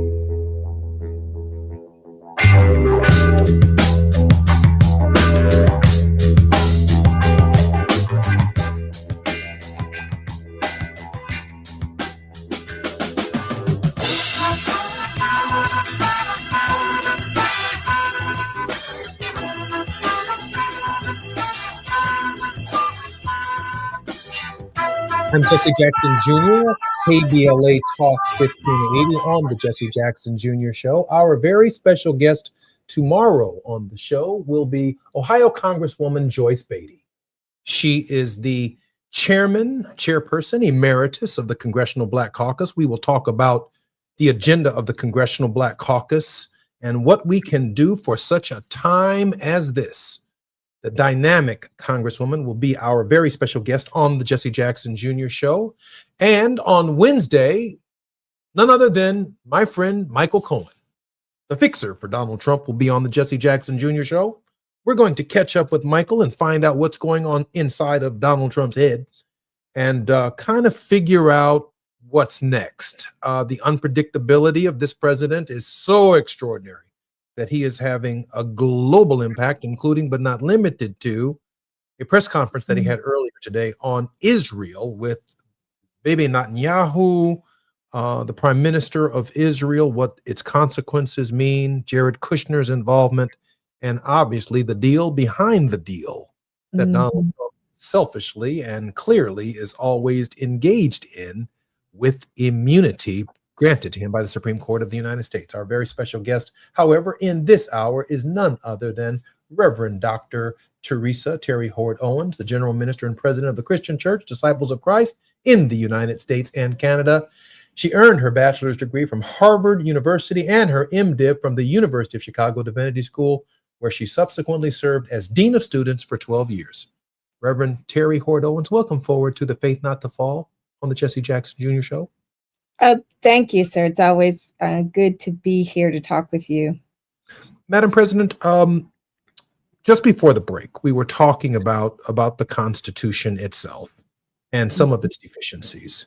And while I know that in the future we will have longer shows on these values, there is and there will be a movement afoot by the MAGA crowd to permanently enshrine some of their thinking in the Constitution. In 2001, I wrote a book called A More Perfect Union with the late Frank Watkins, then noticing that we had some problems with the Constitution and its faith. That is, on issues that matter to the American people, like better schools, healthcare, housing, education, a clean, safe, and sustainable environment. The Constitution of the United States itself is silent. And to restore people's faith in the Constitution, every American needs to be able to go to the Constitution and say, hey, the Constitution says my school is supposed to be like that school over there. My child is supposed to have that kind of education. Why is it that they can get an MRI over there and I can't get an MRI over here? So they need to have faith in the Constitution. And I'm thinking that the appropriation of faith, Madam President, is a factor in a democratic free government. That is how we appropriate and believe that the government itself is working on our behalf is also a function of our faith, just like we believe the cross is functioning on our behalf. Yes. And I think part of the problem is that we don't necessarily truly buy into the values of the faith that we say this nation was built on, which is, it's all about love of neighbor. It cannot be the case that you say you are a Christian nation if you don't care about your neighbor, and you lay on top of that a culture that rewards the individual. It rewards success as the individual, and you're never rewarded really for caring about the collective. It's all about what you've accomplished and what you've done and what you've been able to succeed with. And most of the quote unquote developed countries in Europe, for example, have a really strong social safety net, and they don't have crime issues. They don't have the issues with guns. Here in the United States, and people will call them socialist, whatever, they care more about the collective good than they do about just space for the individual to pursue his or her own success. And I think we're certainly falling short of at least the Christian values that I know. And there is not, I used to have a poster in my office that had the equivalent of what we call the golden rule in every major religious tradition. There's not a religious tradition that doesn't lift up taking care of each other or treating others the way you want to be treated. So America has this individualist focus that really conflicts with the notion of a moral value on the common good. I would say that it's not moral if it's just about you. A moral structure has to take into account other people and the full society. So I think that's where we're falling down, is we really don't hold that value the way we say we do. I can imagine that if I were debating a conservative about the tenets of my faith on these moral issues, these moral values, and how I treat my neighbor, and why a society as blessed as ours ought to treat our neighbors better and provide them with some sense of justice, obviously some sense of equality. Madam President, I'd be called a socialist for arguing for that religion. Oh, absolutely, you would be called a socialist. And what I would say to that is, like, those are the same values that make us Christian. I can make a pretty strong argument that that's at bedrock what being a Christian is all about. Caring for others, because Jesus said that's how they'll know that you're my followers, if you love other people the way I've loved you. It's just so basic, and you don't have to build any other fancy theological or ecclesiological frameworks on top of that, or create a test. It's if you start there, then there, as I always say, there's certain roads you can't go down. You can't get from A to B if that's your baseline assumption. Anything else than love of neighbor and a society where everyone can flourish, I think is anti-Christian, and it's actually anti-American. If we would allow ourselves to hold that value. But if it's just about individuals and, the wild, wild west and every person for themselves, etc., those structures fall. My husband goes to Sweden several times a year. Sweden and Denmark, those people are happy. They pay high taxes. They are dealing with issues of immigration. They're pretty homogenous, right? But even though you pay high taxes, they're not worried about healthcare. They're not worried about being able to afford housing. They're not worried about jobs. They're not worried about crime. And the root of a crime in the United States, and even the root of some individual fighting back against society, is the inequity in the structures. If you watch TV and everybody's got a house and a car, and you don't have those things, and somebody on the street shows you a way where you can get some money to get those things, you don't, at a certain point, you may or may not care whether you do it that way. If in fact the moral structures that we say are part of our community have not been able to surround you and give you some different kinds of tools to make choices. But you can't tell people who are hungry and who don't have a job. It's hard and our people have done that because we had a strong sense of morality, but we also have, as part of our own African culture, a strong sense of community. African culture is based on community. We got that from the moment we left the shores of Africa. That was instilled. Those are the things that our ancestors kept focusing on. That's the way that we made it. You watch the way every immigrant community has come to the United States. They've come and they help the ones who come after them. They help the community. It's only here in America that we learn to discount the power of community and focus on the individual. I think Karl Marx's atheism got in the way of the religion of Jesus.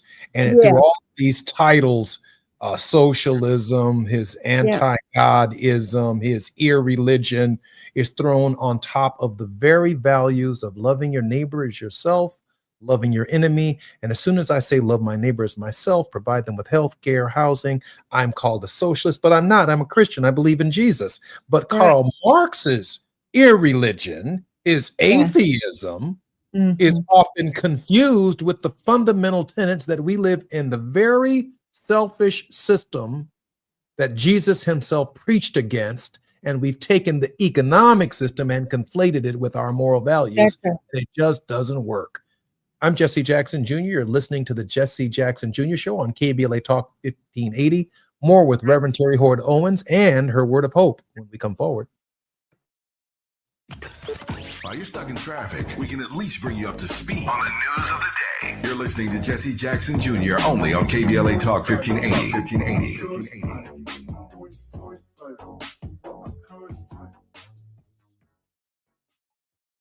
Is reviewing life insurance on your to-do list? Now's the perfect time to add it. A friend recently told me that securing life insurance sooner rather than later can help you lock in lower rates for years to come. So I bumped this up on my list and got it done. I called SelectQuote and couldn't believe how easy and affordable life insurance is. I'm 40 and got a $500,000 policy for $16 a month. My husband's also 40 and his $500,000 policy was only $18 a month. Plus, with SelectQuote's same-day coverage, there was no medical exam required, and we were covered by the time we hung up. Knowing I have this checked off my list feels amazing, but the peace of mind knowing my family is protected feels even better. Call SelectQuote at 1-800-729-7070. That's 1-800-729-7070 or go to selectquote.com to get your free quote today. That's 1-800-729-7070. Details on example rate at selectquote.com.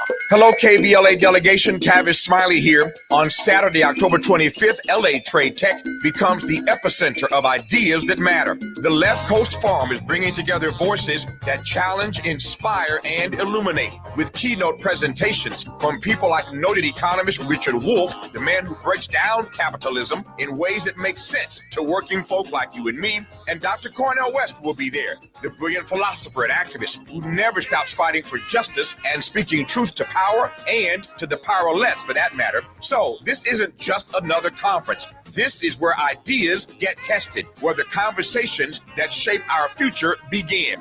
Multiple plenary sessions, dynamic speakers, real talk about the issues that impact our communities, and then some good food and a live band. Saturday, October 25th, LA Trade Tech, Left Coast Forum. The event is free and open to the public, but you must register at our KBLA1580.com website, where you can also peep the plenary topics. The future belongs to those who show up and engage. So don't just think about change, be part of the conversation that creates it. The Left Coast Forum is brought to you by the LA Progressive, the Empowerment Congress, Community Coalition, Partnership for Growth LA, Southwest Voter Registration Education Project, LA Care Health Plan, United Teachers Los Angeles, Black Progressive Action Coalition, St. John's Community Health, the National Lawyers Guild, the Weingart Foundation, and more. Space is limited, so if I were you, I'd register right now at KBLA1580.com.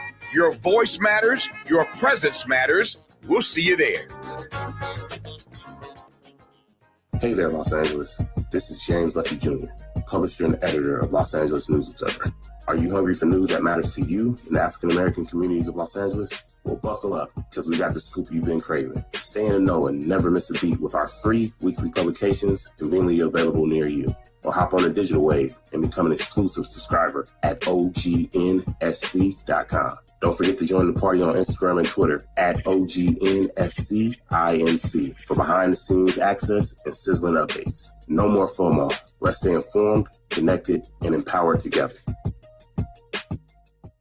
Do you owe $10,000 or more in credit card debt or personal loans? With credit card debt at all-time highs, Debt Relief Advocates is urgently notifying consumers of debt relief now being made available, designed to aid consumers with out-of-control credit card debt. Those who qualify and enroll for this relief program will only have to pay back a fraction of what they owe. This is not bankruptcy or a debt consolidation loan. This is a relief program that credit card companies would rather you not know about, as it ends your debt nightmare and saves you lots of money. Consumers owing at least $10,000 in credit card debt or personal loans can now take advantage of this debt relief as the cost of living skyrockets. Debt Relief Advocates has established a relief hotline for you to call to learn what debt reduction you may qualify for, so don't wait. For this free information, call the Relief Hotline at 800-515-4493, 800-515-4493, 800-515-4493. Now back to more of Jesse Jackson Jr. on KBLA Talk 1580.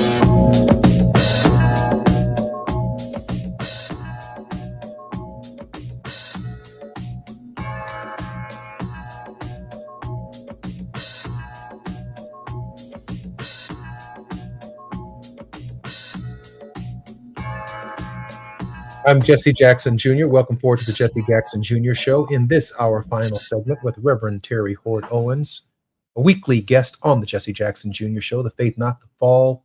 She discusses what constitutes hypocrisy and how to fall into it, sometimes without knowing it, but often becoming hypocritical when they really have the courage, when they really don't just have the courage to say the truth. Dr. Owens, welcome forward to the Jesse Jackson Jr. Show. Oh, so good to be here. Can I ask you a question? The issues that are coming before us as a nation, as individuals, are simply overwhelming. Mm-hmm. I don't hear anything positive that inspires or motivates my faith, my spirit to engage. And I rely so much upon your thinking and your demeanor, your disposition at the beginning of our week, and so do our other co-hosts, to help guide us through the week. How do we center ourselves? in these challenging times? You know, the tools that I have are spiritual ones, but they're also personal ones. I think I'm in the process of writing a chapter called My Soul Story, a group of Black women in ministry who are sharing our soul stories about our journey to ministry and offering some words. And as I was writing, I recognized that there are two themes that have run through my life. One is that I've been blessed to be raised in an environment where I always knew who I was. I knew the history of my people. I always understood the culture of my people. I always was taught to know my history so that nobody could tell me any differently, and no one could take that from me or try to betray it or misrepresent it. The other thing is that the older I get, the more I recognize that my particular human resources, if that's all I got, that's not a sure thing. That's not a sure thing either. I can be plowed and black, and my very self will explode and implode. I think of the story of Job that we get from the Hebrew scriptures, and there's a wonderful text that I have preached in times of real crisis in different denominations. Even one of our regions, we thought that region might go bankrupt when I first started. And it's Job 14:7. It says, there is hope of a tree, if it be cut down, that at the scent of water, it will sprout again. As much as during the break, I was noticing a text on something I'd shared on Instagram. And a friend of mine from high school, Filipino woman, she was like, you're talking about what's happening with ICE, and my friends, my people who support Donald Trump in particular, they don't even think this stuff is happening. They don't know what's going on. And we get piled on and piled on and piled on and piled on. And what I say to people, you got to have some kind of spiritual resources, whatever you call the holy, something that is bigger than you, some set of principles that you stand on, whether it's, John Lewis stood on nonviolence because he thought it was the way of God to do this. It was a spiritual thing, and not just a philosophical. And hope at the scent of water. We know the story of Job. Everything was taken. Everything. Children, wealth, houses, his physical body, his health was being attacked. His wife told him to curse God and die. I mean, there are days when I'm talking with clergy, and we have clergy retiring at a larger rate, in large part because it's becoming too much for some of them to carry the weight of all of this on behalf of the people they are called to serve.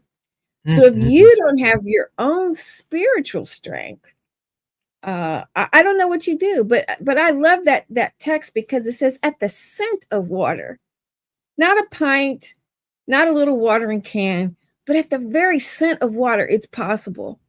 And I think I try to have faith that there are enough people who are brave enough to stand up, to be courageous, to tell the truth about what's happening, that there are enough people who are willing in these days to get in the streets and speak up and say, Trump didn't come to Chicago. I mean, they sent ICE to Broadview, but they didn't send the National Guard because we had a governor and a mayor who stood up and said, no, not here.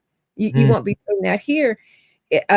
Portland's mayor is saying that. Harvard University is saying, no, we're not standing for. We have to be able to stand for something and be willing to say, it will not happen here, and I'm willing to be the one that does not let it slide by.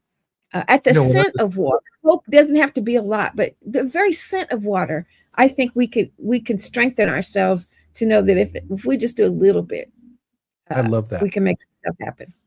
I love that, Madam President. If I can, just before you conclude, when I was at the seminary, part of the process of shaking me out of my conservatism was the admonition by Karl Barth to have a Bible in one hand and a newspaper in the other. Newspaper in the other, yeah. And so did Benjamin Franklin. Every home should have a Bible and a newspaper, right? Not just Reinhold Niebuhr picked that up. Martin Marty, Martin Marty, God rest his soul, was all about that too. But on the question of centering myself, I find myself having to put the newspaper down to turn CNN off. Yes, sir. Shut down MSNBC and just turn to some basis of truth. Yeah. Are you finding that to be consoling in this? In Oh, this area? that is my strategy. We are doing more mental health programming for clergy since the pandemic than ever. And in these last couple of years, it has only gotten worse. But I myself know that because I'm the type of person who does want to get out there and solve the problems and speak up and attack all the things and try to come to some answers about stuff. And I have friends who are constantly texting, what can we do? What can we do? There are times when you do have to just quiet yourself, focus yourself. I can't take, there's certain of these cable news shows when they have certain people on their panels. If I see a certain person, I turn it off because I know the person's lying. It's demonstrably true that they're lying, and they're not getting my Nielsen ratings for that day to listen to you lie. And so I've actually found that's why you're so important, Jesse.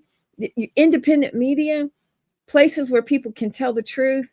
There are lots of other folks dealing with the news in an important way, and even people that used to work for corporate media like Joanne Reed and Roland Martin and Don Lemon. These people are now really free in this space to tell the truth. And so I try to find those sources. And I also try to be very regular with my own meditation and to practice what I preach in terms of being equipped with scripture, so that when there are Christians even who will try to tell me that I'm not focused enough on evangelism. And by evangelism, they usually mean knocking on doors and asking people if they're saved. And there's a role. I want people to confess Jesus, but when people are hungry or even when people are angry, that's not what they need. That's why we have to learn how to respect each other, talk at the table, etc. Reverend Teresa Hord Owens has been our very special guest. Reverend Owens, I really, really want to talk with you sometime soon about what I saw in terms of the clergy at the Congressional Black Caucus weekend. Oh, yes, I'd love to know. I'd love to. Engagement, because I think we have a lot of deep fodder to discuss there in terms of the depth of what's going on. There is work to do. Is the General President and Minister of the Christian Church Disciples of Christ in the United States and Canada. She is the regular host on the Jesse Jackson Jr. Show on the Faith Not to Fall on Mondays. We need her spirituality to get us through the week. Michael Cohen will be joining us, Congressman Bobby Scott, Congresswoman Joyce Beatty. We have a full week on the Jesse Jackson Jr. Show. More when we come forward tomorrow. I'm Jesse Jackson Jr. Until then. KBLA 1580 Santa Monica.